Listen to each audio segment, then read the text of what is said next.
Eram os deuses astronautas? Erich von Däniken. Apresentação: João Ribas da Costa. Jung e seus seguidores parecem acreditar que memórias cósmicas foram transmitidas de geração em geração, influenciando os sonhos dos homens até hoje. Em outras palavras, cada ser humano carrega consigo a memória da espécie, manifestando-se parcialmente em sonhos e de forma mais intensa em pessoas excepcionais, como Platão, Leonardo da Vinci e outros. Existe uma clara impressão de que apenas conhecemos uma pequena parte da longa história humana, a mais recente, enquanto volumes iniciais se perderam ou nunca foram escritos. O livro Eram os Deuses Astronautas não busca substituir os volumes perdidos, mas desafia especialistas a explorar provas de eventos antigos que a história convencional não explica. Monumentos como Stonehenge, a Pirâmide de Quéops, calendários maias e objetos antigos intrigantes indicam um passado maravilhoso a ser lembrado. A pré-história, agora mais intensamente investigada, oferece pistas através da tecnologia moderna, revelando registros intrigantes deixados por nossos antepassados. O livro não busca impor uma tese, mas provocar o debate sobre um passado desconhecido e desafia a comunidade científica a interpretar esses registros. Ao fazer isso, poderíamos redescobrir um vasto patrimônio científico, possíveis estruturas mentais diferentes e técnicas eficientes do passado. A investigação pré-histórica, alimentada pela tecnologia moderna, oferece pistas valiosas sobre nosso passado misterioso. A iniciativa de apresentar este livro no Brasil busca ampliar o debate apaixonante sobre o desconhecido. O autor cita passagens bíblicas relacionadas à sua tese, mas não as usa como comprovação científica, reconhecendo que os livros sagrados não são fontes de informação científica. O leitor deve ter em mente a perspectiva de von Däniken ao longo do livro, especialmente diante de citações não desenvolvidas detalhadamente. O livro não busca impor uma tese definitiva, mas sim incentivar uma pesquisa mais ampla sobre nossa história passada e futura. A exploração de hipóteses e a busca pela verdade são essenciais para entendermos nossa jornada como espécie. Apresentação: Professor Flávio A. Pereira. Erich von Däniken, na introdução, revela que a escrita deste livro demandou uma coragem notável, igualmente necessária para qualquer leitor que se aventurasse a explorá-lo. Mas o que dizer daqueles que se propuseram a prefaciá-lo?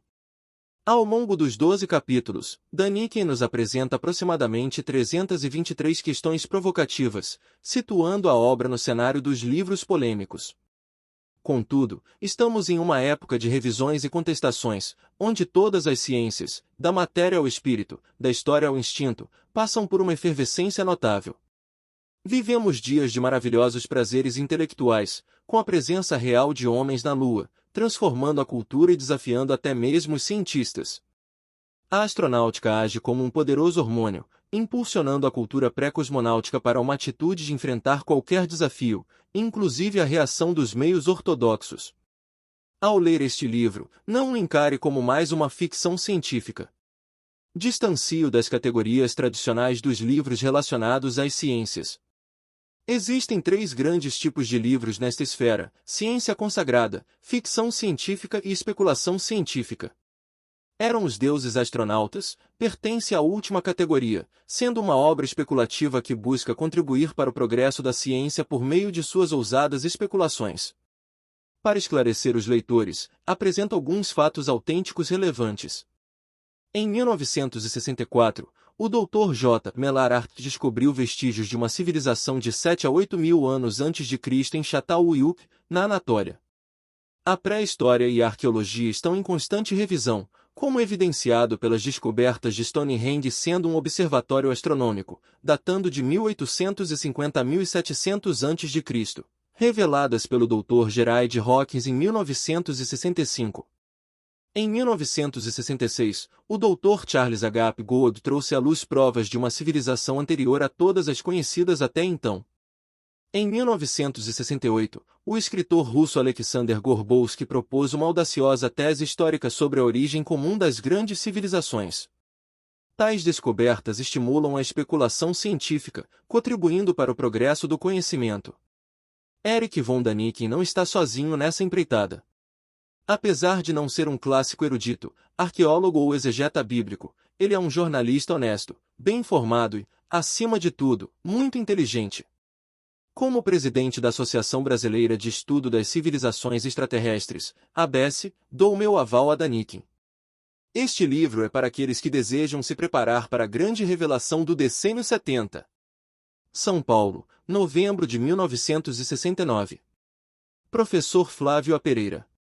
Introdução.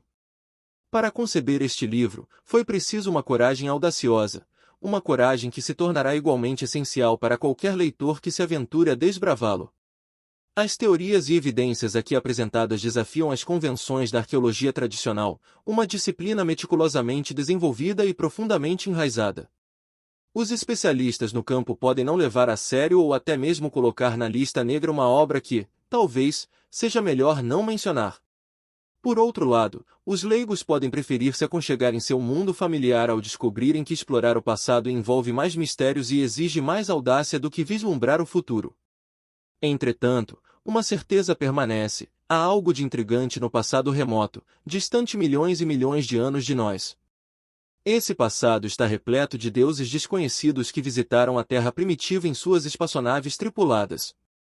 Incríveis feitos tecnológicos foram realizados em eras antigas, e apenas uma fração desse rico patrimônio tecnológico foi redescoberta até agora. Há algo de errado em nossa abordagem arqueológica. Por quê? Encontramos acumuladores elétricos de milhares de anos, seres estranhos usando trajes espaciais com fechos de platina, e números com 15 casas sem a intervenção de computadores. Como os homens primitivos adquiriram a habilidade de criar coisas tão inacreditáveis? O campo da religião também não está isento de questionamentos. Todas prometem ajuda e salvação à humanidade, mas os deuses primitivos não cumpriram essas promessas. Usaram armas avançadas contra povos atrasados e planejaram seu aniquilamento. Estamos diante da perspectiva de que nosso mundo de ideias, moldado durante milênios, está prestes a desmoronar. A pesquisa cuidadosa de poucos anos já foi suficiente para destruir os redutos mentais em que vivíamos tranquilamente.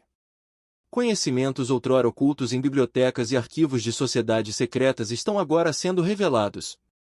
A era das conquistas espaciais não guarda mais segredos, e as explorações espaciais, buscando descobrir outros corpos celestes, nos conduzem também ao passado distante. Deuses, sacerdotes, reis e heróis emergem das trevas abissais, e temos agora os meios para desvendar seus segredos. É imperativo que os modernos laboratórios assumam a responsabilidade por toda a pesquisa arqueológica. Arqueólogos devem examinar, com aparelhos hipersensíveis de medição, as áreas onde civilizações há muito extintas prosperaram. Sacerdotes, em busca da verdade, devem, mais uma vez, duvidar de tudo que está firmemente estabelecido. Os deuses do passado deixaram inúmeras pistas que agora podemos decifrar e interpretar pela primeira vez. O problema das viagens interplanetárias, característico de nossa época, já era uma realidade rotineira para aqueles que viveram milhares de anos atrás. Afirmo que nossos antepassados foram visitados por inteligências extraterrenas na mais remota antiguidade, mesmo que ainda não seja possível determinar a identidade dessas inteligências ou o ponto exato de sua origem no universo. No entanto, afirmo que esses estranhos aniquilaram parte da humanidade da época e deram origem a um novo, se não ao primeiro Homo sapiens. Essa afirmação é revolucionária, abalando os alicerces de um arcabouço mental que parecia tão solidamente construído. Meu objetivo é fornecer evidências de sua veracidade. Erich von Däniken. Capítulo 1. Outras inteligências no cosmo? A existência de seres inteligentes fora do nosso planeta, a chamada inteligência extraterrestre, e a possibilidade de vida em ambientes hostis ao ser humano têm sido temas fascinantes. No século XXI, é admissível considerar que não estamos sozinhos no vasto universo? A resposta convencional de que a Terra é única em abrigar formas de vida semelhantes a nós parece lógica, afinal, ainda não encontramos homúnculos extraterrestres nos museus. Contudo, ao aprofundarmos nossas pesquisas, uma floresta de interrogações se ergue diante de nós. Astrônomos afirmam que cerca de 4.000 estrelas são visíveis a olho nu em uma noite clara. Um modesto observatório aumenta esse número para quase 2 milhões, enquanto modernos telescópios revelam bilhões de sóis na Via Láctea. Entretanto, este conjunto de estrelas é apenas uma fração insignificante de um sistema estelar muito maior, composto por inúmeras galáxias. Considerando as estimativas de astrônomos, com cerca de 10, 20 estrelas ao alcance de nossos telescópios, e especulando sobre a existência de condições propícias à vida, mesmo que em apenas uma em cada 1000 estrelas, ainda teríamos números incríveis de planetas com vida possível. A pesquisa nesse campo está apenas começando, e as melhorias constantes nos métodos de observação podem revelar mais planetas habitáveis. Ao reconsiderarmos as condições mínimas para a vida, é crucial questionar se planetas semelhantes à Terra são realmente essenciais. Estudos indicam que a vida pode se adaptar a ambientes inóspitos, desafiando nossas premissas tradicionais. Se queremos manter nossa dignidade, precisamos ser racionais e objetivos.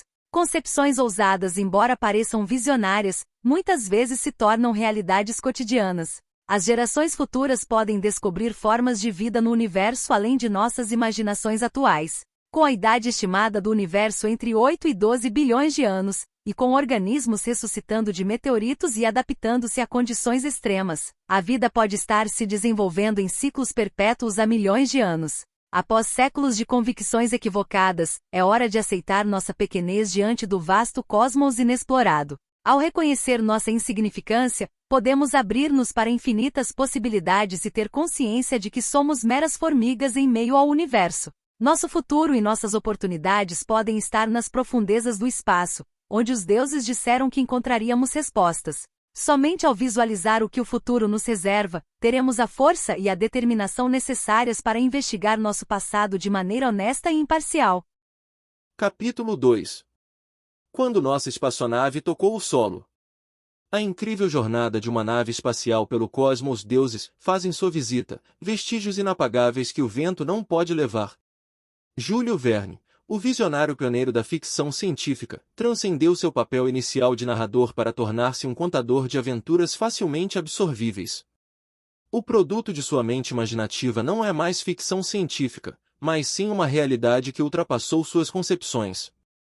Nos dias de hoje, os astronautas circundam o globo em pouco mais de 80 minutos, desafiando a previsão de Júlio Verne de uma volta ao mundo em 80 dias. Neste capítulo, resumiremos o que poderia acontecer em uma futura viagem interestelar realizada por espaçonaves avançadas. Vamos explorar as possibilidades dessa jornada imaginária que só será possível para as naves do futuro. Contudo, ao invés de recorrer a períodos de tempo incrivelmente curtos, suponhamos que nossa espaçonave partirá da Terra em direção a uma distante estrela daqui a 150 anos. Essa nave, sem dúvida, seria colossal, tão imensa quanto um transatlântico atual, com um peso inicial de 100.000 toneladas, sendo 99.800 toneladas destinadas ao combustível e 200 toneladas à carga útil. Isso pode parecer impossível agora, mas a tecnologia avança rapidamente, e a ideia de montar uma espaçonave peça por peça no espaço já não está além de nossa imaginação. Em breve, a construção de uma gigantesca nave espacial na Lua pode ser uma realidade. Além disso, as pesquisas sobre propulsão para futuros foguetes estão avançando rapidamente, prometendo motores nucleares que permitirão viagens a velocidades quase iguais à da luz. Uma solução ousada surge com os foguetes impulsionados por fótons, onde experimentos já demonstraram sua viabilidade. Esse tipo de foguete, alimentado por um combustível especial, poderia atingir velocidades próximas à da luz. Imaginem, uma nave espacial equipada com fóton-propulsores poderia alcançar 99% da velocidade da luz, rompendo as fronteiras do nosso sistema solar com incrível velocidade. Essa ideia é verdadeiramente estonteante. No limiar desta nova era, devemos lembrar os passos gigantes que a tecnologia deu, deixando nossos avós igualmente perplexos com ferrovias, eletricidade, telégrafos, automóveis e aviões. Agora, nos aproximamos da possibilidade de alcançar velocidades cósmicas. Vamos acompanhar a jornada da nossa espaçonave imaginária em direção a uma estrela distante. Suponhamos que ela partirá apenas daqui a 150 anos. A nave será colossal, talvez tão grande quanto um transatlântico atual, com um peso inicial de 100.000 toneladas, sendo 99.800 toneladas destinadas ao combustível e 200 toneladas à carga útil. Embora hoje possamos montar uma espaçonave no espaço, em breve poderemos construir naves diretamente na Lua, eliminando a necessidade de montagem no espaço. A pesquisa em propulsão avançada continua a todo vapor, apontando para foguetes nucleares e motores alimentados por fótons. A possibilidade de viajar a velocidades próximas à da luz está ao nosso alcance. Em teoria, uma nave com fóton-propulsores pode atingir 99% da velocidade da luz. Imagine ultrapassar as fronteiras do nosso sistema solar em questão de instantes. É uma ideia incrível, mas, assim como nossos avós testemunharam avanços incríveis, estamos prestes a vivenciar o próximo salto tecnológico. Ao nos aproximarmos de uma nova era, recordemos o espanto que tecnologias como estradas de ferro, eletricidade e automóveis causaram em nossos antepassados. Da mesma forma, estamos à beira de superar as fronteiras do espaço. Capítulo 3 – O mundo intrigante do inexplicável. Mapas geográficos de 11.000 anos, aeroportos pré-históricos, pistas de aterrissagem para os deuses e a cidade mais antiga do mundo. Entramos em um universo de mistérios. Rochas que desafiam o tempo, mitologia suméria, e ossos que não pertencem a macacos. Será que nossos antigos conheciam visitantes cósmicos? Estamos construindo sobre premissas erradas na arqueologia? Nosso passado histórico é uma tapeçaria tecida por escavações, antigos manuscritos, cavernas adornadas, lendas e mais. No entanto, essa narrativa muitas vezes se ajusta a um molde preconcebido, com partes encaixadas de maneira visível. Devemos questionar nossas suposições e manter a mente aberta para novas hipóteses, desafiando o status quo arqueológico. Com avanços na astronomia, tecnologia, medicina e exploração espacial, nossas visões do mundo estão mudando rapidamente. Trajes espaciais que suportam extremos de temperatura, viagens espaciais realistas, televisão colorida, medição da velocidade da luz e cálculos de relatividade não são mais ficção científica, mas realidades. Nossa visão do mundo, outrora estática, está descongelando à medida que abraçamos novas hipóteses. A arqueologia do futuro não se limitará a escavações, ela exigirá colaboração interdisciplinar. Ao explorar o improvável, mergulhamos em descobertas surpreendentes.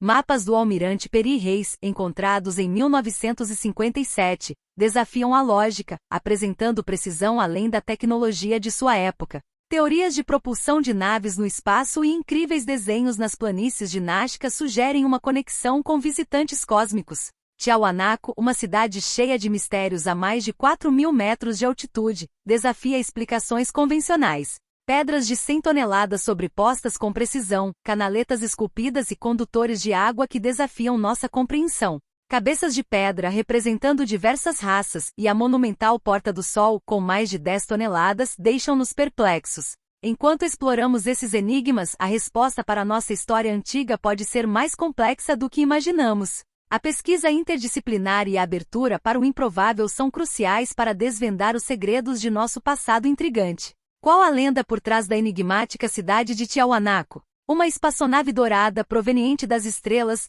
trazia consigo Orjana, uma mulher destinada a ser a mãe primordial da Terra. Com apenas 4 dedos unidos por nadadeiras, Orjana deu à luz 70 filhos antes de retornar aos céus. Os desenhos nas rochas de Tiahuanaco retratam seres de 4 dedos, desafiando a compreensão.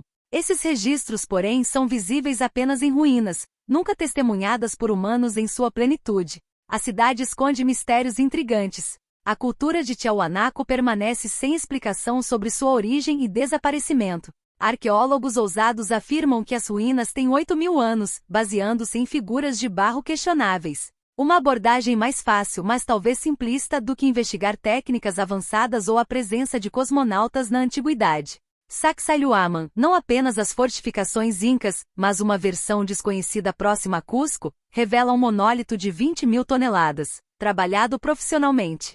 Sua disposição, ainda de cabeça para baixo, desafia a imaginação. A poucos metros, vitrificações em rocha sugerem temperaturas extremas, desafiando explicações lógicas. Enigmas em Tiahuanaco e Sacsayhuaman resistem a interpretações fáceis. Elevações artificiais em Tiahuanaco escondem possíveis edifícios soterrados. A falta de escavações levanta questões. Soldados ociosos poderiam, sob orientação de especialistas, explorar essas colinas para desvendar segredos. A pesquisa é crucial para descobrir soluções técnicas pré-históricas que podem influenciar nosso futuro. Textos cuneiformes e plaquetas de Ur, os registros mais antigos, falam de deuses que viajavam nos céus. A busca por vida extraterrestre se concentra no cosmos, mas e se vestígios de inteligência extraterrestre estiverem em nosso próprio planeta? O legado sumério, com suas avançadas conquistas culturais e astronômicas, desafia as noções tradicionais. Os sumérios, cuja civilização antecede a nossa em milhares de anos, registraram reis governando por centenas de milhares de anos. Poderiam essas narrativas refletir visitas de astronautas de outros mundos, cujas vidas eram prolongadas pela teoria da relatividade? A mitologia sumeriana apresenta deuses com símbolos ligados a estrelas, uma compreensão avançada da astronomia. Pistas intrigantes surgem em várias partes do mundo, desenhos de espirais, indústrias de pederneira com milhares de anos, vitrificações de areia, e representações que sugerem conhecimentos além do seu tempo. Artefatos inexplicáveis como lentes de cristal e pilhas elétricas desafiam nossas noções da história. A necessidade de um ano arqueológico do fantástico se impõe, com especialistas de diversas disciplinas investigando se nossos antepassados receberam visitas cósmicas. É hora de reexaminar antigas crenças, desafiando killer frases e abraçando a busca pela verdade, mesmo que isso nos leve a aceitar realidades fantásticas. Sobre um recipiente de cerâmica descoberto em Sialk, Irã, aparece um animal de raça desconhecida,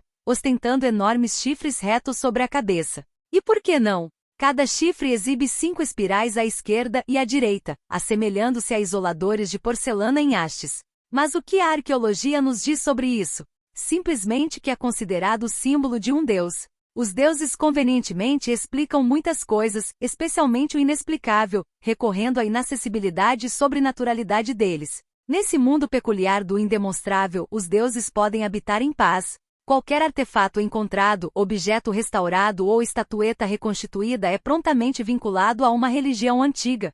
E se por acaso um elemento não se encaixa em nenhuma religião conhecida, magicamente cria-se instantaneamente um novo culto dos antepassados, como um truque de prestidigitação para reajustar tudo. Mas vamos refletir, e se os afrescos em Tassili nos Estados Unidos ou na França realmente representam o que os primitivos testemunharam? Como responder se as espirais nas hastes eram de fato antenas, conforme os antigos as viam nos deuses estranhos? Poderiam existir coisas que não deveriam existir. O selvagem, que produz pinturas murais, já não pode ser tão selvagem assim. A Dama Branca de Brandberg, na África do Sul, poderia ser uma pintura do século XX, com seu pullover de manga curta, calças justas e acessórios modernos. No entanto, o problema surge quando percebemos que se trata de uma pintura de caverna pré-histórica, com deuses frequentemente representados com cabeças mal definidas. Muitas vezes cabeças de animais, afirmam os arqueólogos. Quanto absurdo envolve a ideia de venerar um deus que simultaneamente se mata e come. Navios com asas e antenas típicas são frequentemente visíveis em desenhos de cavernas na Suécia e Noruega. Vultos em roupas desajeitadas com cornos na cabeça aparecem em diversas localidades, de Val Camonica, Brescia, Itália, a Cidade Real, Espanha, desafiando a lógica sobre as viagens intensas entre essas regiões na pré-história. Então surge a pergunta desconfortável: por que os primitivos, independentemente uns dos outros, criaram representações de figuras com roupas desajeitadas e antenas sobre as cabeças? Essas curiosidades não esclarecidas não seriam dignas de atenção se estivessem limitadas a uma única localidade no mundo. No entanto, encontramos-las quase em toda parte. Ao examinarmos o passado com a perspectiva atual e preenchermos certas lacunas com recursos imaginativos da nossa era técnica, os véus sobre a pré-história começam a se dissipar. O estudo de antigas escrituras sagradas, como exploraremos no próximo capítulo, dará à minha hipótese uma verossimilhança tão grande que os pesquisadores do passado não poderão mais fugir das perguntas revolucionárias. Capítulo 4. Astronautas, deuses ou enigmas? A Bíblia, nossa eterna fonte de mistérios, nos leva a uma reflexão intrigante. Seriam os deuses astronautas? Exploraremos agora alguns enigmas bíblicos que desafiam nossa compreensão. O Gênesis inicia com a criação da Terra, uma descrição que surpreendentemente coincide com precisão geológica. No entanto, nos deparamos com questionamentos intrigantes. Por que Deus fala no plural? Por que nós e não eu, nossa e não minha? São indagações que nos fazem reconsiderar conceitos tradicionais. A presença dos filhos de Deus na Terra gera um mistério adicional. Quem eram esses seres que se uniam às filhas dos homens? Gigantes, mencionados frequentemente em mitologias, poderiam ter sido nossos antepassados ou astronautas vindos de estrelas distantes. A narrativa do dilúvio, frequentemente interpretada como um castigo divino, nos leva a pensar, e se fosse planejado? Os anjos apressando Ló para sair da cidade, os cegando com um gesto, sugerem uma tecnologia além de nossa compreensão. Ezequiel, o profeta, descreve uma visão espetacular de seres vivos e rodas celestiais. Poderiam esses seres serem astronautas ou veículos cósmicos? Suas instruções para restaurar a lei e a ordem na Terra parecem um conselho de quem detém conhecimento avançado. A construção da Arca da Aliança, com instruções detalhadas fornecidas por Deus, levanta a hipótese de tecnologia avançada. O relato da morte de Osa ao tocar na arca sugere uma carga elétrica, indicando uma compreensão antiga desse fenômeno. A história de Noé revela um conhecimento prévio do dilúvio, sugerindo um possível plano para preservar uma linhagem específica. Isso nos faz questionar se a raça humana foi deliberadamente modificada ou guiada por seres do espaço. Os sacrifícios exigidos pelos deuses incluíam não apenas incenso, mas também moedas com ligas metálicas específicas. Descobertas de antigas fundições e técnicas avançadas de purificação de cobre nos deixam perplexos. Se considerarmos a possibilidade de astronautas visitando um planeta primitivo, a interpretação local deles como filhos do céu ou deuses não seria surpreendente. A lacuna tecnológica poderia ser tão vasta quanto a entre nossos antepassados e possíveis visitantes cósmicos. Assim, enquanto exploramos os mistérios da Bíblia, somos levados a questionar se as antigas escrituras escondem relatos de encontros com seres avançados de outros mundos, desafiando nossa compreensão do divino e lançando luz sobre nosso passado remoto. Capítulo 5. Astronaves provenientes do espaço. Deuses e humanos se entrelaçam. Revelação de novas naves. Insights sobre energias de aceleração. No final do século passado, uma descoberta sensacional aconteceu na colina de Kuyundik. Gravadas em 12 placas de argila, encontrou-se uma epopeia heróica de grande expressividade. Originalmente pertencente à biblioteca do rei assírio Assurbanipal, a lenda, escrita em língua acádica, retrocede até o rei Hammurabi. A redação primitiva do épico de Gilgamesh é atribuída aos sumérios, esse povo misterioso que nos legou números de 15 dígitos e uma avançada astronomia. O enredo principal da epopeia paraleliza a narrativa bíblica do livro do Gênesis. Na primeira placa das 12 encontradas em Kuyundik, relata-se que Gilgamesh, um herói vitorioso, construiu um muro em volta de Uruk. O deus do céu residia numa casa elevada com silos de cereais, enquanto sentinelas patrulhavam os muros da cidade. A sugestão de um cruzamento entre deuses e humanos surge novamente, já que Gilgamesh é descrito como 2/3 Deus e 1/3 homem.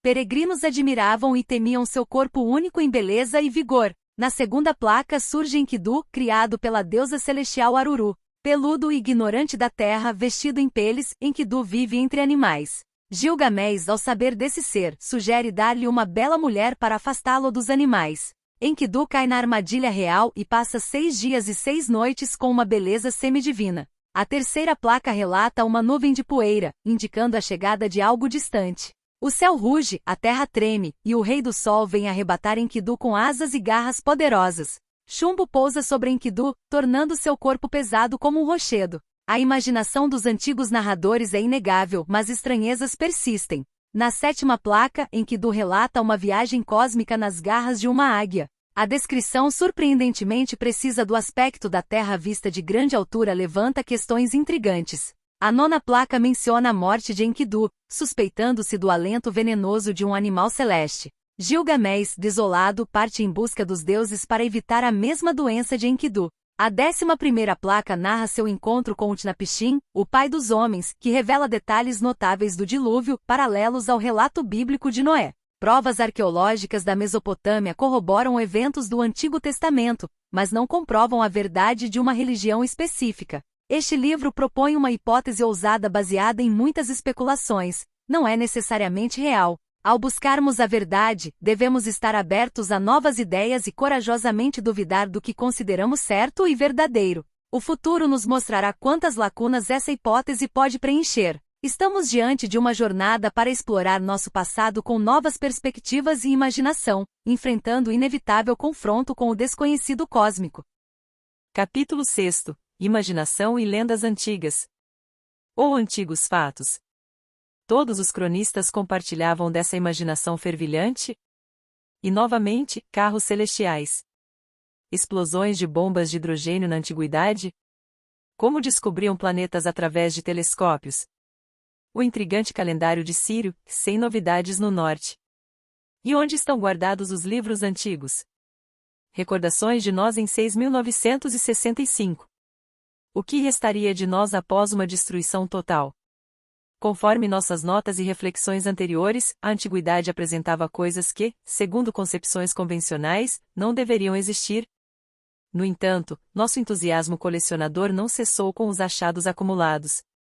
Na mitologia esquimó, relata-se que tribos iniciais foram conduzidas para o norte por deuses ou alados de bronze. Os upeles vermelhas ou mais antigos mencionam um pássaro do trovão que lhes trouxe fogo e frutos. A lenda maia Popol Vuh narra que os deuses o dominavam tudo, o universo, os pontos cardeais e até mesmo a redondeza da Terra. Por que os esquimós mencionam pássaros metálicos?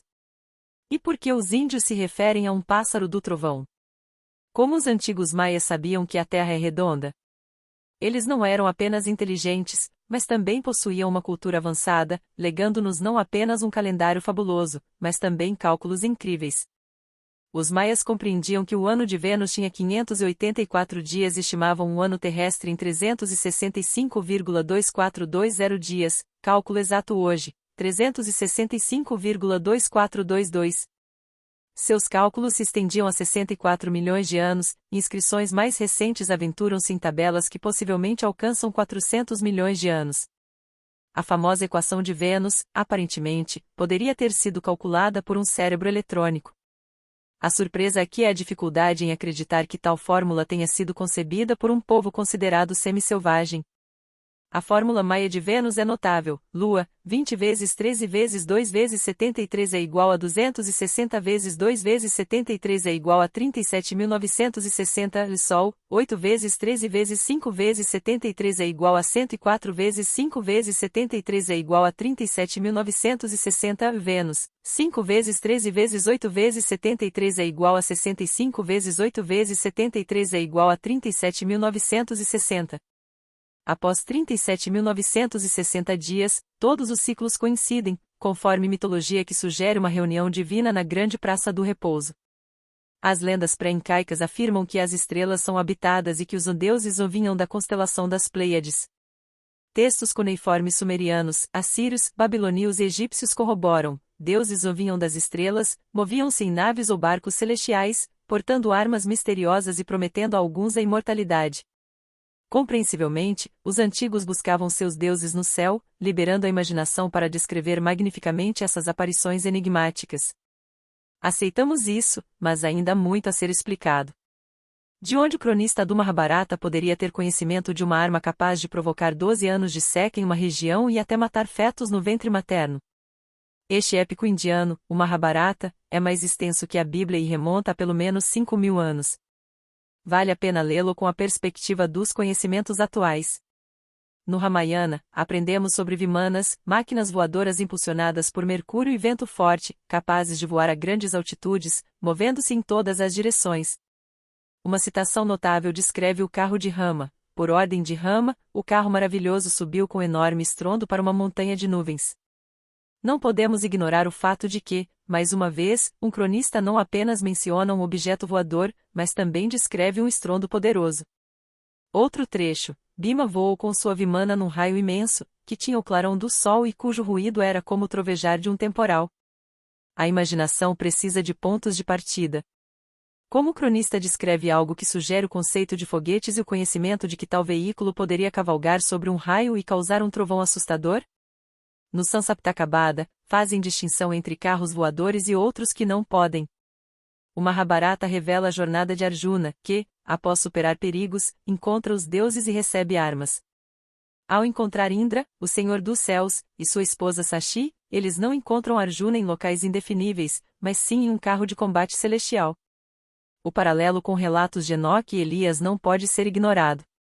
O Mahabharata menciona uma arma capaz de matar guerreiros com metal no corpo, causando horror.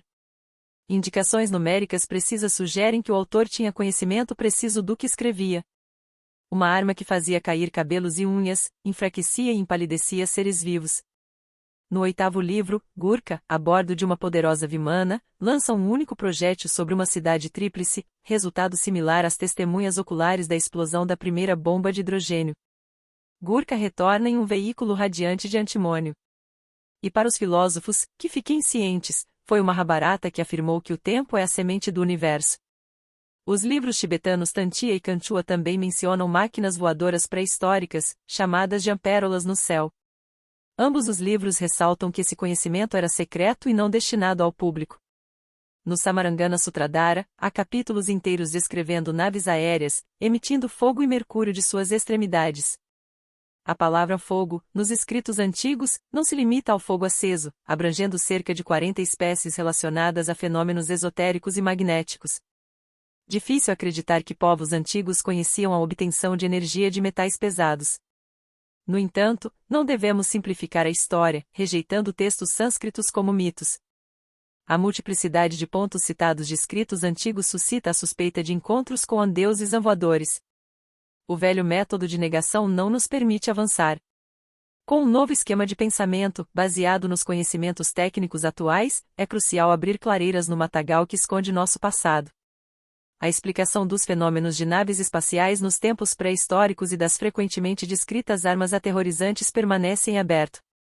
Textos do Mahabharata descrevem eventos apocalípticos, sugerindo encontros com deuses voadores. Mensagens de diferentes culturas, continentes e religiões antigas, todas contando histórias semelhantes, tornam difícil aceitar que sejam meros mitos. Não podemos rejeitar as antigas narrativas como pura imaginação. Relatos uniformes só podem originar-se de eventos, indicando ocorrências pré-históricas. Ao examinar nossa pré-história em busca de astronautas e veículos celestes, não seria necessário se apenas alguns livros antigos mencionassem esses fenômenos. No entanto, dados quase universais de tradições antigas de diferentes partes do mundo demandam uma explicação plausível. Os relatos de eventos apocalípticos nos textos antigos, como os do Mahabharata, descrevendo armas terríveis, suscitam reflexões sobre acontecimentos pré-históricos. Descobertas arqueológicas, como textos sumérios e representações egípcias, também apresentam enigmas sobre a evolução da civilização e o conhecimento técnico em tempos antigos.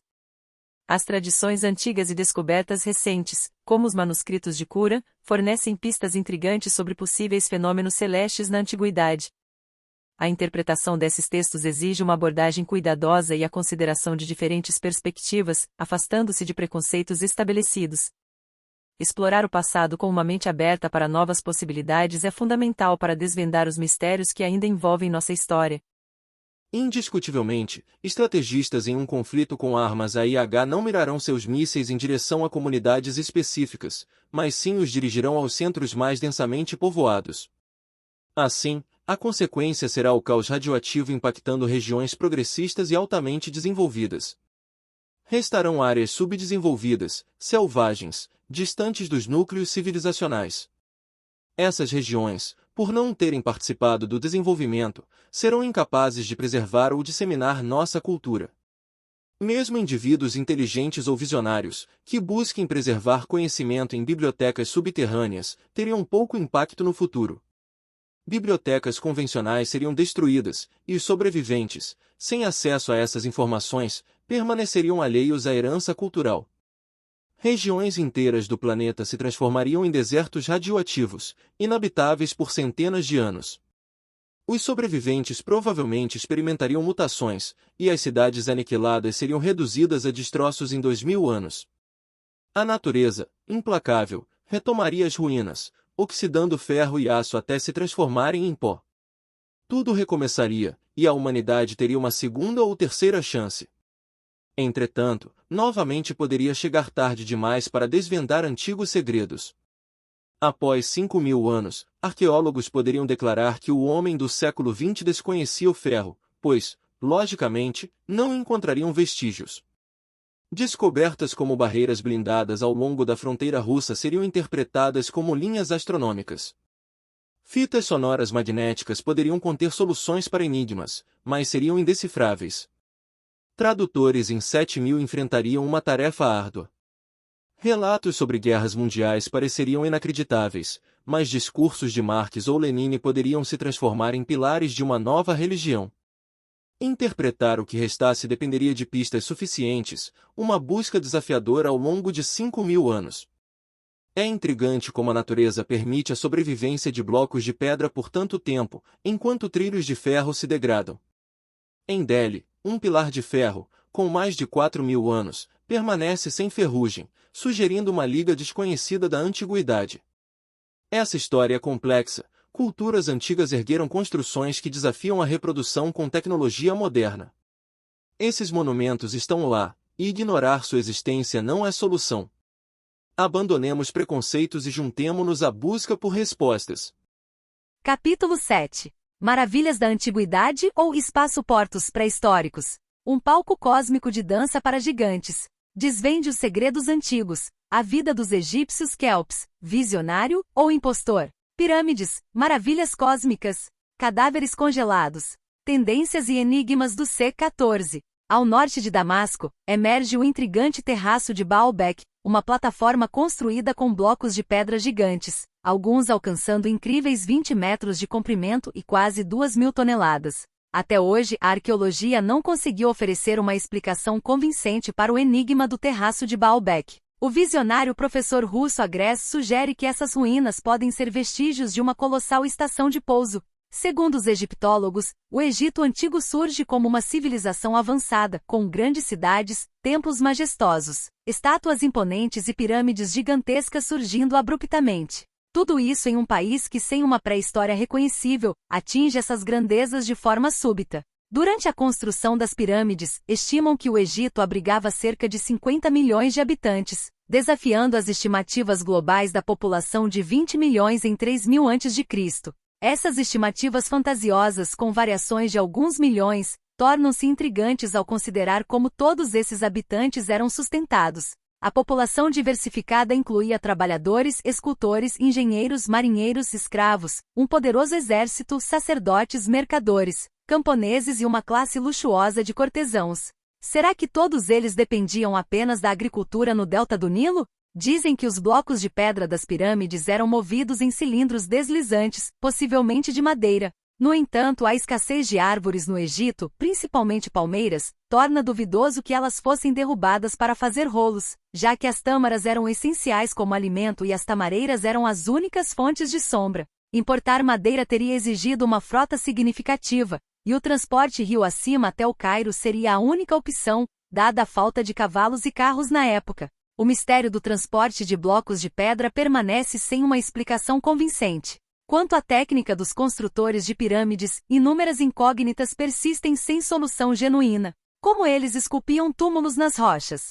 Qual tecnologia foi usada para criar intrincados labirintos de corredores e recintos? Turistas admiram essas estruturas, mas raramente recebem explicações detalhadas sobre as técnicas de escavação. Os antigos egípcios eram mestres na arte de construir galerias subterrâneas desde os tempos mais remotos. Túmulos da sexta dinastia eram semelhantes aos do Novo Reino, apesar de 1.000 anos de diferença. Parece que a técnica antiga não evoluiu, em vez disso as construções mais recentes eram cópias empobrecidas dos modelos antigos. Ao se aproximar da pirâmide de Kelps, a oeste do Cairo, os turistas sentem a curiosa sensação das relíquias de um passado inconcebível. As teorias tolas e indefensáveis sobre a pirâmide de Kelps já são centenas. O livro Our Inheritance in the Great Pyramid, Nossa Herança na Grande Pirâmide, de Charles Piazza Smith, publicado em 1864, apresenta relações abstrusas entre a massa das pirâmides e o globo terrestre. No entanto, alguns aspectos nos deixam perplexos, apesar do rigoroso exame. Os antigos egípcios adoravam regularmente o sol, e seus deuses e reis tinham a mania de voar. Será mera coincidência que a altura da pirâmide de Kelps, multiplicada por 1 bilhão, corresponda aproximadamente à distância Terra-Sol? Um escravo africano, que ainda vive na região, contou à expedição de Agreste sobre um objeto que desceu do céu e lançou uma luz intensa. Os nativos evitam o território em volta da pirâmide por medo dos deuses voadores. As pirâmides parecem alinhar-se com precisão geográfica com as estrelas e os planetas, sugerindo uma tecnologia que permite a comunicação cósmica. Seriam as pirâmides meramente mausoléus ou antigos dispositivos de comunicação com civilizações avançadas de outros mundos? Ao percorrer as passagens apertadas e os corredores das pirâmides, turistas são acompanhados por guias que oferecem explicações simplistas. No entanto, as perguntas fundamentais persistem sem respostas. O que os construtores sabiam sobre acústica, geometria sagrada, energia eletromagnética e tecnologias que continuam a confundir os cientistas modernos? Na necrópole de Saqqara, uma rede de túneis subterrâneos ainda esconde muitos segredos. A imensa necrópole é conhecida por sua pirâmide de degraus, a mais antiga do Egito. A pirâmide é atribuída ao faraó Djoser da terceira dinastia, mas sua complexidade e design levantam questões intrigantes. De acordo com as inscrições antigas, Imhotep, o arquiteto divino do faraó, projetou a pirâmide e sua complexa rede de túneis. A pirâmide é cercada por uma série de edifícios menores, conhecidos como a Cidade dos Mortos, onde os sacerdotes realizavam cerimônias e rituais funerários. No entanto, a verdadeira função dessa intrincada rede de túneis permanece envolta em mistério. Arqueólogos e egiptólogos modernos têm dificuldade em explicar o propósito. Capítulo 8. A Ilha da Páscoa, o enigma dos gigantes de pedra. Desvendando os segredos da ilha remota, teriam os deuses abandonado os gigantes na Páscoa? Quem foi o Deus branco? Cultivo de algodão sem teares, desvendando os mistérios da antiguidade. Os primeiros navegadores europeus a alcançar a Ilha da Páscoa, no início do século XVIII, mal podiam acreditar no que viam. Nesse pequeno pedaço de terra, a 3.600 quilômetros da costa do Chile, centenas de estátuas imensas se espalhavam de forma irregular. Montanhas inteiras foram esculpidas, rochas vulcânicas, tão duras quanto aço, foram cortadas como manteiga, e dezenas de milhares de toneladas de pedra estavam posicionadas onde parecia impossível terem sido trabalhadas. Colossos com 10 a 20 metros de altura e peso de até 50 toneladas fixam-se ainda hoje, provocando os visitantes como robôs à espera de serem reativados. Originalmente, esses colossos usavam chapéus, mas até esses, de mais de 10 toneladas, foram encontrados distantes de seus corpos. Plaquinhas de madeira inscritas com hieróglifos singulares também foram descobertas, mas atualmente, poucas delas existem, e nenhuma inscrição foi decifrada. As pesquisas de Thor Heyerdahl sobre esses gigantes misteriosos revelaram 3 períodos de cultura distintos, sendo o mais antigo o mais intrigante. Carvão de lenha datando de aproximadamente 400 anos depois de Cristo foi encontrado, mas não há evidências definitivas de sua relação com os colossos de pedra. Heyerdahl descobriu centenas de estátuas inacabadas próximas a paredes de rochas e bordas de crateras, junto com milhares de ferramentas de escultura. A Ilha da Páscoa, isolada de continentes e civilizações, apresenta um enigma. Como esses blocos de pedra foram cortados, esculpidos e movidos sem o uso de cilindros deslizadores?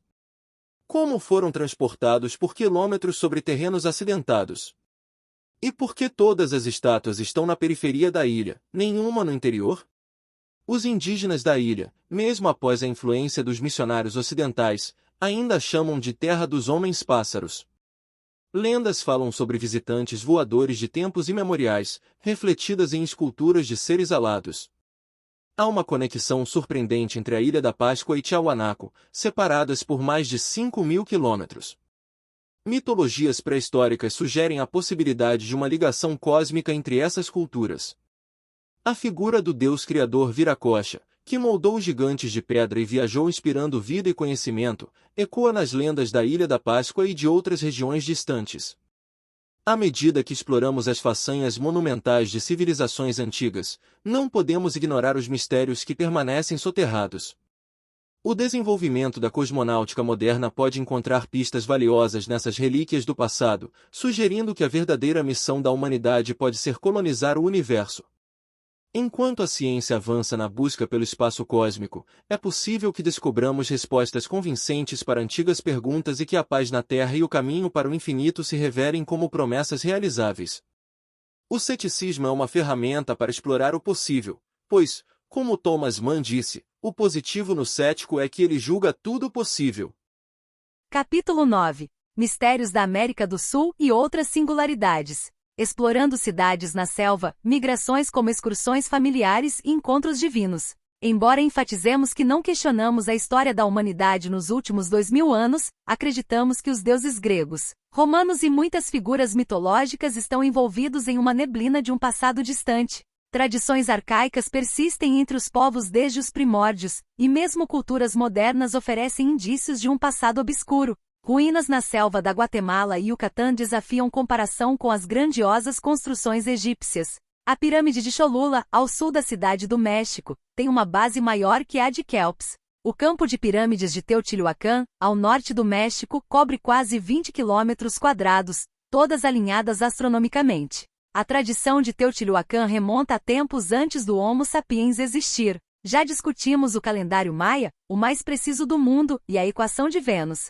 Hoje está comprovado que todas as construções em Chichén Itzá, Tikal, Copán e Palenque seguem o calendário maia. Pirâmides e templos eram construídos não por necessidade, mas porque o calendário prescrevia que a cada 52 anos, um número específico de degraus de uma estrutura deveria ser concluído. Cada pedra se relaciona com o calendário, e cada obra é astronomicamente orientada. Mas algo incompreensível aconteceu 600 anos após Cristo. Um povo inteiro abandonou suas cidades, templos e pirâmides, migrando sem motivo aparente.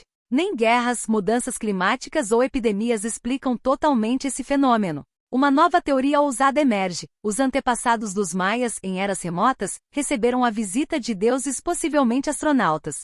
Tradições astronômicas foram mantidas, e quando os deuses prometeram retornar, os maias construíram suas grandiosas estruturas conforme as leis do calendário. Entretanto, o retorno dos deuses não aconteceu, levando a uma profunda decepção. A hipótese sugere que os deuses eram seres de outro planeta, talvez imigrantes do Antigo Oriente. O desenho encontrado em Palenque, representando um deus dirigindo um foguete, é intrigante. A ideia de astronautas visitando os maias desafia as interpretações tradicionais. A decepção dos sacerdotes e do povo foi imensa, questionando se houve um erro nos cálculos do calendário ou se os deuses desembarcaram em outro lugar. Essas incertezas persistem, e mais mistérios se acumulam. O Observatório de Chichén Itzá, as ruínas da Cidade na Morte e a máquina de Antiquitera são exemplos de avanços tecnológicos antigos. Objetos curiosos, de camelôs em Marcahuasi a uma pedra de 2 milhões de quilos no Líbano, desafiam explicações convencionais. Os enigmas multiplicam-se, enquanto as revelações do passado ecoam em todo o mundo. À medida que avançamos na exploração do cosmos, a segunda fase da fascinante aventura da história da humanidade se desenha. Capítulo 10 – A jornada pelo espaço. A discussão continua. A exploração do espaço é realmente essencial? Quem se beneficia dos bilhões investidos? É uma questão de confronto ou de avanço cósmico? E sobre os discos voadores tão controversos? Há 60 anos, o mundo presenciou uma explosão nuclear. E a Lua de Marte, será um satélite artificial? O diálogo sobre a cosmonáutica ainda ressoa. Alguns questionam a exploração do cosmos, argumentando que os problemas na Terra merecem prioridade. Sem utilizar jargões científicos, apresentaremos razões claras e persuasivas a favor da pesquisa espacial. Desde tempos imemoriais, a curiosidade e a busca pelo conhecimento impulsionam a humanidade. As perguntas essenciais, por que algo acontece e como acontece, são os motores da evolução. O desejo constante por respostas moldou nosso estilo de vida atual. A ciência não apenas aliviou as dificuldades das viagens e do trabalho físico, mas também presenteou a humanidade com inovações que transformaram nossa existência. O progresso técnico acelerou, atingindo metas em prazos cada vez menores. O homem desafiou dogmas antigos, conquistou os céus e os oceanos, desafiou as leis supostas da natureza. Agora, a cosmonáutica volta seus olhos para a Lua, não apenas como um destino, mas como uma prova de que podemos dominar o espaço cósmico. Mas por que a exploração astronáutica? Em alguns séculos, nosso planeta estará superpopuloso, sem solução à vista. As estatísticas projetam 8,7 bilhões de habitantes até 2050 e incríveis 50 bilhões em 200 anos. A astronáutica torna-se mais do que uma busca por conhecimento, é uma necessidade. Teorias utópicas de alimentação marinha ou habitação subaquática podem revelar-se ilusórias diante do iminente crescimento populacional. A fome já aflige milhões, e a produção de alimentos não acompanha o ritmo do aumento populacional. Apesar dos avanços tecnológicos, a superpopulação ameaça, e medidas de controle de natalidade enfrentam obstáculos culturais e religiosos. É hora de questionar se é mais humano permitir a morte por fome do que evitar o nascimento de seres humanos. Mesmo com avanços potenciais, enfrentamos um adiamento, um adiantamento talvez de apenas 100 anos. O tempo urge, e a exploração espacial emerge como uma alternativa crítica para o futuro da humanidade. O homem precisa de novos horizontes. Estamos convencidos de que, em algum dia remoto, os humanos colonizarão Marte e superarão suas condições climáticas, da mesma forma que os esquimós se adaptariam ao Egito.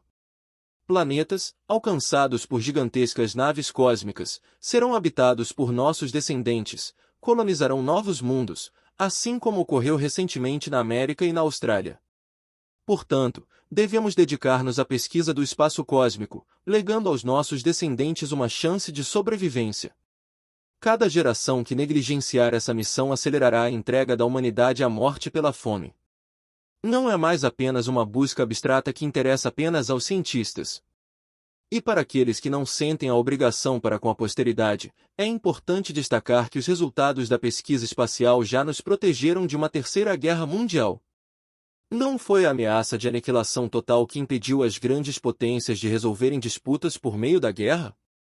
Não é mais necessário que um russo pise no solo americano para transformar o país em um deserto, nem que um americano pereça na Rússia, pois após o impacto de muitas bombas atômicas, a Terra, de qualquer forma, se tornaria inabitável e estéril devido à radioatividade.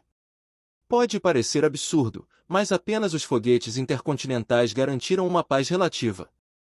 Às vezes, surge a opinião de que os bilhões investidos na pesquisa espacial teriam melhor destino se fossem aplicados no auxílio ao desenvolvimento.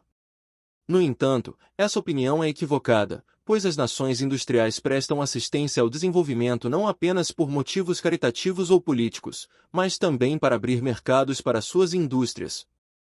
O auxílio que os estados subdesenvolvidos demandam é, a longo prazo, irrelevante. Em 1966, na Índia, viviam aproximadamente 1,6 bilhão de ratos, cada um dos quais consumia cerca de 5 kg de alimentos por ano. No entanto, o Estado não pode erradicar essa praga devido à proteção que os ratos recebem de hindus devotos. Na mesma Índia, circulam 80 milhões de vacas, que não podem ser ordenhadas, usadas como animais de tração ou abatidas para alimentação, pois são consideradas sagradas.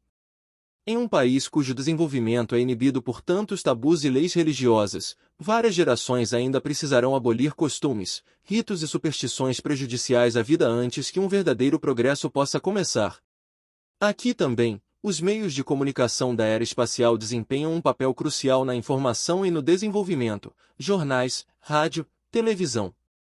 O mundo encolheu. Já sabemos mais uns dos outros, e para alcançar a compreensão definitiva de que as fronteiras nacionais são relíquias de uma época ultrapassada, precisamos da cosmonáutica.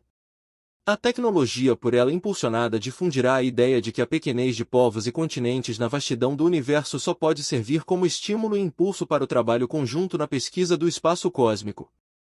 Em todas as épocas, a humanidade precisou de um lema inspirador que, ultrapassando os problemas do cotidiano, tornasse-o aparentemente inatingível ou alcançável. Um fator significativo, na era da tecnologia, que fornece um argumento sólido para a pesquisa do espaço cósmico, é a formação de novos ramos na indústria, onde centenas de milhares de pessoas que perderam seus empregos devido à automação encontram seu sustento. A indústria do espaço cósmico, nos Estados Unidos, já superou a importância decisiva da indústria automobilística e da do aço, como árbitros de mercado. Mais de 4.000 artigos novos devem sua existência à pesquisa cósmica, são, virtualmente, produtos residuais da pesquisa para um escopo superior.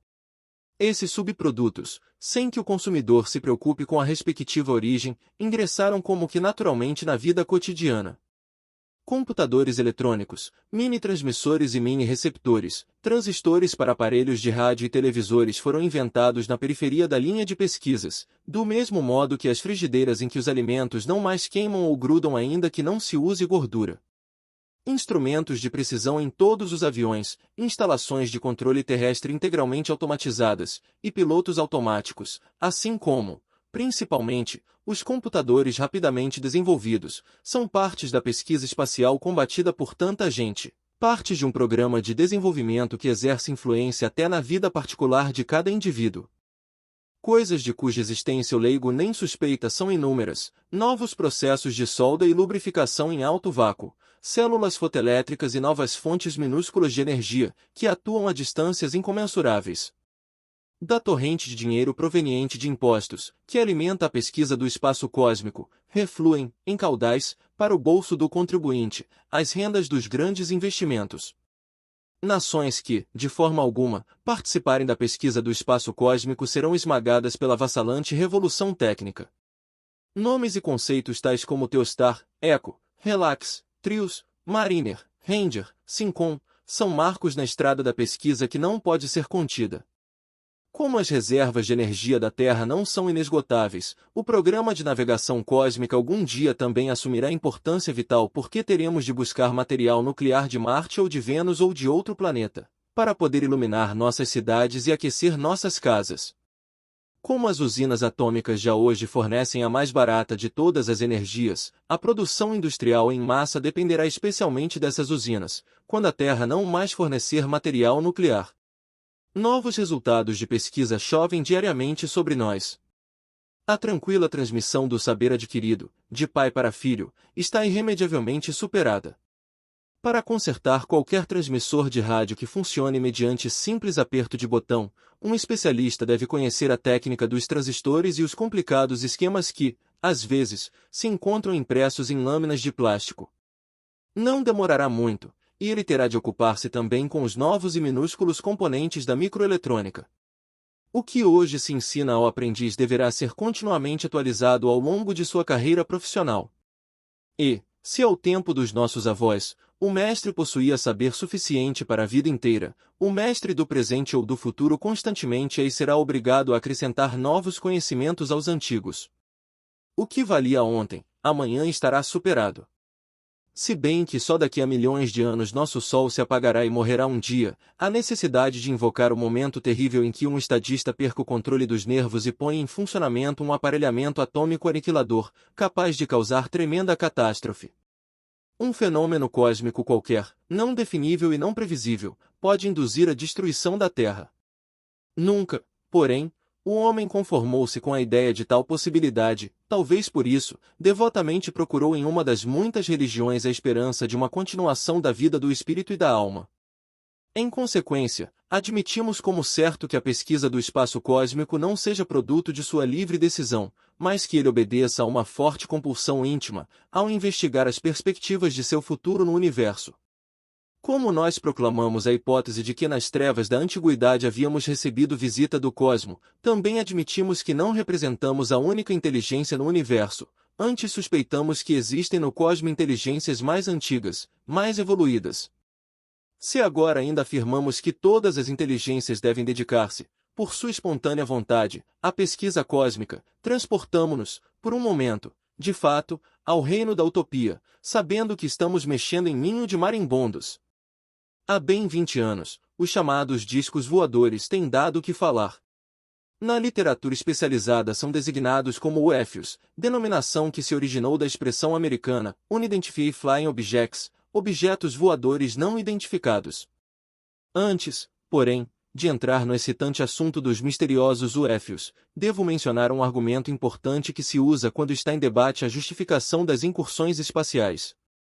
Disse que a pesquisa no campo da astronáutica não é financeiramente rendosa, que nenhum país, por mais rico que seja, pode mobilizar os imensos recursos necessários, sem perigo de bancarrota nacional. A pesquisa em si, aliás, nunca deu rendimento, somente o produto da pesquisa é que compensa os investimentos. Da pesquisa sobre astronáutica não é razoável esperar, já na fase atual, rendimento e amortização. Não existe balanço sobre os rendimentos resultantes dos 4.000 subprodutos de pesquisa do espaço cósmico. Para nós, está fora de dúvida que ela dará rendimento como raras vezes deu algum produto de pesquisa. Quando ela tiver alcançado seu escopo, não só teremos rentabilidade, no sentido literal das palavras, ela trará para a humanidade a salvação do aniquilamento. Seja-me lícito mencionar que toda uma série de satélites com SAT já é economicamente interessante. Em novembro de 1967, a revista alemã Sternit soltou essa. A maioria das máquinas médicas salvadoras de vidas vem direto dos Estados Unidos, fruto de um aproveitamento estratégico dos sucessos na pesquisa atômica, na cosmonáutica e na tecnologia militar. Nasce assim uma colaboração inovadora entre titãs industriais e instituições de saúde, catapultando a medicina para triunfos diários. A Lockheed, fabricante dos velozes aviões Starfighter, e a prestigiada Clínica Mayo uniram forças para criar um sistema de enfermagem revolucionário, tudo embasado em tecnologia computacional. Já os visionários da North America Aviation, com uma pitada de sabedoria médica, estão se aventurando a desenvolver um cinto de enfisema para tornar a respiração mais fácil para pacientes com problemas pulmonares. A NASA, sempre com ideias inovadoras, sugeriu a construção de um instrumento diagnóstico originalmente destinado a medir microaerólitos em espaçonaves, mas que agora registra até os mais sutis espasmos musculares em certas doenças nervosas. Outro spin-off da pesquisa espacial que salva vidas é o regulador do ritmo cardíaco. Mais de 2.000 alemães já incorporaram esse dispositivo, um microgerador sob a pele estimulando o coração a manter uma pulsação rítmica. Essa foi a vibe da Stern até agora. São 2 exemplos top de resultados inesperados dessa pesquisa espacial. Quem ainda tem coragem de dizer que ela é inútil? Sob o título de Estímulo pelo Foguete Lunar, o jornal Zeit, na sua edição de novembro de 1967, mandou ver: as construções de naves cósmicas para pousos tranquilos na Lua estão chamando a atenção até dos caras que fazem carros. O conhecimento sobre o comportamento dessas estruturas sob condições extremas pode trazer uma ampliação considerável. Embora não dê para transformar os carros em bunkers inquebráveis, as técnicas usadas na cosmonáutica podem ajudar a reduzir os riscos em acidentes. Rigidez elevada com peso leve é a promessa da construção em colmeia, agora experimentada na fabricação de carros. Um protótipo da Rover, movido por turbina a gás, já testou essa técnica no piso. E quem solta o clássico "nunca vamos viajar de estrela a estrela", que se ligue, porque com o desenvolvimento rápido dessa pesquisa, pouco importa. A galera mais nova vai ver essas impossibilidades virando realidade. Vamos ter naves espaciais com motores mais poderosos que filme de ficção. Em 1967, os russos mandaram ver e acoplaram, na estratosfera, 2 veículos espaciais não tripulados. A pesquisa está bolando uma viseira de proteção para cápsulas espaciais, impedindo partículas indesejadas. Uns físicos de respeito estão na missão de provar a existência dos taquions, essas partículas hipotéticas que mandam ver na velocidade e ainda desafiam a luz. Aos críticos da cosmonáutica, soltamos a pergunta: vocês realmente acham que milhares de mentes brilhantes dariam duro em algo só por diversão? Agora, bora falar sem medo sobre os UFOs, mesmo que a galera não leve a sério. Se não derem bola, a gente fica aqui entre a galera respeitável. UFOs foram vistos na América, Filipinas, Alemanha Ocidental e México. Beleza, concordamos que uns 98% dos avistamentos têm explicações terrenas, como trajetórias de projéteis, balões meteorológicos ou jogos de luzes no céu. Mas, mesmo assim, tem relatos sinceros. Em 1965, o Ministério Norte-Americano da Defesa soltou que 2 objetos voadores desconhecidos foram detectados a 7.680 km/h. Em novembro de 1967, o Zeit contou sobre o interesse dos caras dos carros nas construções de naves espaciais. A pesquisa espacial não para de surpreender, e quem não leva a sério pode acabar perdendo o bonde dos avanços incríveis.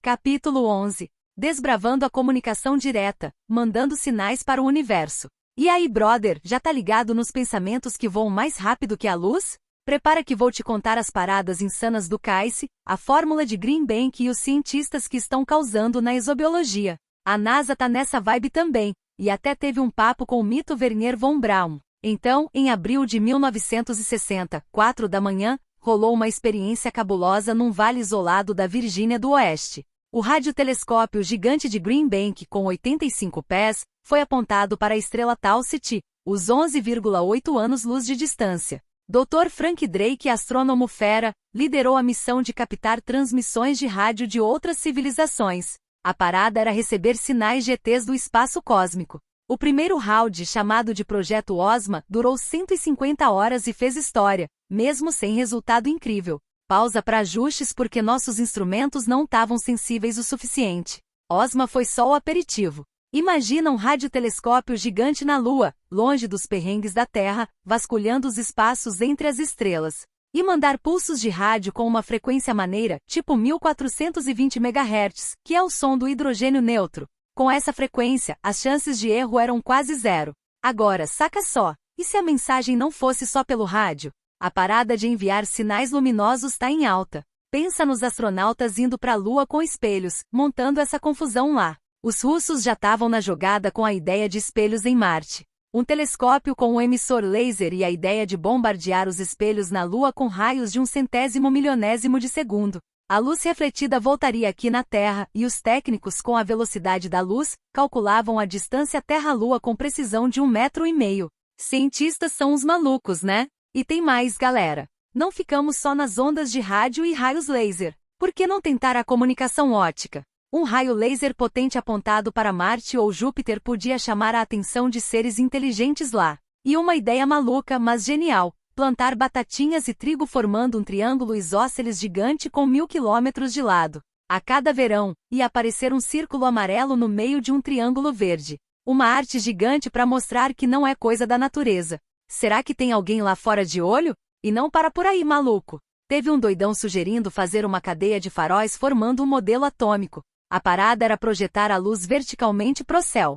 Propostas e sugestões de todos os lados. Todas essas ideias partem do pressuposto de que tem alguém observando a Terra. Mas será que estamos encarando o problema do jeito certo? Ficar só nas ondas de rádio e raios laser é a parada certa? Por mais céticos que sejamos com o ocultismo, não dá para ignorar fenômenos físicos ainda não explicados, como as transmissões de pensamento comprovadas entre cérebros inteligentes. Os departamentos parapsicológicos estão nessa, investigando clarividência, telepatia e paradas assim usando métodos científicos. A experiência Nautilus, em 1959, até mostrou que a telepatia pode ser mais intensa que as ondas de rádio. Os caras se comunicaram telepaticamente com um submarino a vários milhares de quilômetros de distância. Maluco, dá pra acreditar? A pergunta que fica é, até onde nosso cérebro pode ir? Será que manda comunicações mentais mais rápidas que a luz? Pensa nisso. A comissão de médicos profissionais não acreditava em telepatia. Pesquisaram de boas e comprovaram o que estavam vendo, na certeza de que o Edgar nunca tinha lido um livro de medicina. O cara dava 2 consultas por dia, sempre na presença de médicos e sempre de graça.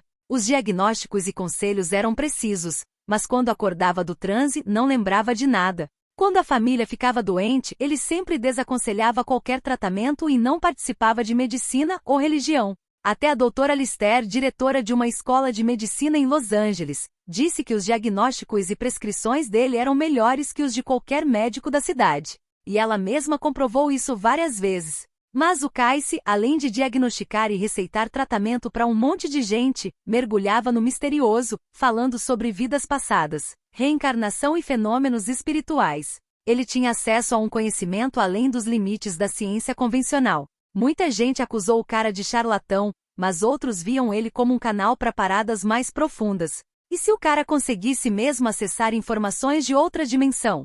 A ciência muitas vezes tem medo do que não pode explicar. O Edgar Cayce era um desses caras que fazem a ponte entre a ciência e o místico. Ele dormia e entrava num transe onde acessava informações sobre saúde, vidas passadas e conhecimento espiritual.